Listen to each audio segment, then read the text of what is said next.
Phone வாங்கி 1 week ஆகுது. Use பண்ணி பார்த்ததுல பேட்டரி ட்ரெயின் ஆன மாதிரி தெரியல. ரெகுலர் யூசேஜ் கரெக்டாக இருக்கு. 1 டேக்கு மேலே 1 டே மோஸ்ட் ஆஃப் யூஸ் பண்ணால் 1 டே வருது, அதுக்கு மேலேயும் வருது.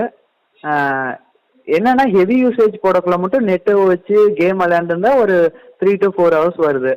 பட் நார்மல் யூசேஜுக்கு ஒரு ரெகுலராக யூஸ் பண்ணுற மாதிரி இருந்தால் நார்மலாக தான் இருக்குது. ஃபாஸ்ட் சார்ஜிங் கரெக்டாக தான் ஒர்க் ஆகுது. அந்த அளவுக்கு மோஸ்ட் ப்ராப்ளமாக எதுவும் கிடையாது ஃபோனில். மேபி அந்த பக்கு வந்து அப்டேட்ல கிளியர் பண்ணிட்டாங்கன்னு நினைக்கிறேன்.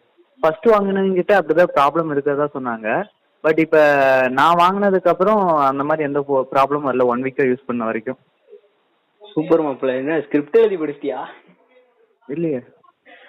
சரி ஓகே, அப்போ உனக்கு பேட்டரின்னு எதுவும் கிடையாது. எனக்கு அது வரைக்கும் எந்த ப்ராப்ளம் வரல. சரி ஓகே, ஹைப்பர் வாய்ஸும் வந்திருக்குண்ணா. அது எப்படி? நீ இதுக்கு முன்னாடி போக்கோ தானே வச்சிருந்த? ஆமா ஆமா. அது என்னன்னா பிளாக் கலர்ல